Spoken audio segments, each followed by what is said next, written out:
कुंभ के मेला क्यों किया जाता? कुंभ के मेले का चर्चा वेदों में नहीं है, न ऋग्वेद में, न यजुर्वेद में। ऋग्वेद में सिर्फ एक लफ्ज है, कुंभा। कुंभा। इंद्रजीत ने तमाम जगहों से पानियों को लाकर इंसानों को दिया और हिमालय पर्वत को कुंभा के तरह तोड़कर, कुंभा का मतलब कच्चे घड़े के तरह तोड़कर पानी लाकर इंसानों को दिया।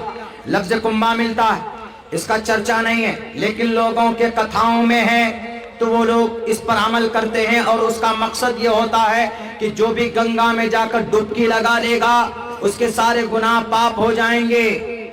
ये बिल्कुल गलत कॉन्सेप्ट है। अब कोई ये कहे कि मुसलमानों में भी अगर कोई किसी का मर्डर कर देगा, जमीन पर नाजायज कब्जा कर लेगा, बेईमानी करेगा, गाली देगा किसी को और पासपोर्ट बनाकर हज पे चला जाएगा और हज करके आ जाएगा तो सारे गुनाह माफ? बिल्कुल नहीं। किसी की जमीन पर नाजायज कब्जा किया है, हाजी हो कि पाजी हो, एक मर्तबा क्या 10 मर्तबा हज करके आ जाओ।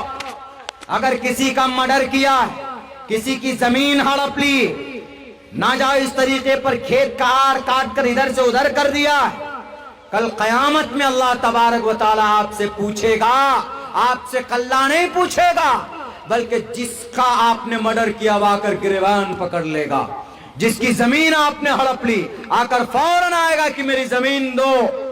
दुनिया में तो बड़े पैसे वाले थे, दुनिया में तो बड़ी दौलत वाले थे, आओ आप वहां पर कल कयामत में रब्बे जुल जलाल कहेगा मैं कुछ नहीं कर सकता, तुमने दुनिया के ऊपर उसके ऊपर जुल्म किया था, उसका जितना मुआवजा बनता है तो उसके पास वहां दौलत होगी नहीं, इसीलिए कहेगा कि तुम्हारे पास तो कुछ नहीं किया है ना, तुमने उसका मर्डर किया था, गाली दी थी, उनका खून बहाया था, उनको तकलीफ दी थी, तो तुम्हारी नेकियां उसको दो।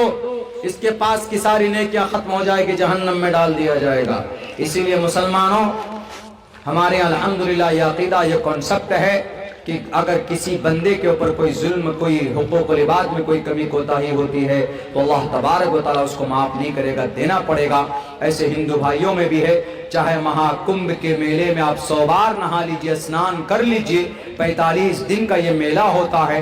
भारत में सिर्फ 5 ही शहर में हो सकता है, हरिद्वार में और प्रयागराज में और एक नासिक में, एक उज्जैन में, ये इन जगहों के ऊपर हो सकता है, इनके अलावा कहीं और नहीं। मेरे सनातन धर्मी भाई तक मेरी आवाज पहुंचती है तो मैं ये कहूंगा कि आप 100 मर्तबा नहा लीजिए। ईश्वर की बातों को नहीं मानेंगे तो ईश्वर भी आपको पुण्य नहीं देगा, इसलिए कि ईश्वर ने साफ लफ्जों में कहा है, तस्मात् शास्त्रम परमाणम तिकार्य अकार्य विवस्थितो ज्ञात्वा शास्त्र विधानोक्तम कर्म कर्तुम अर्हसि।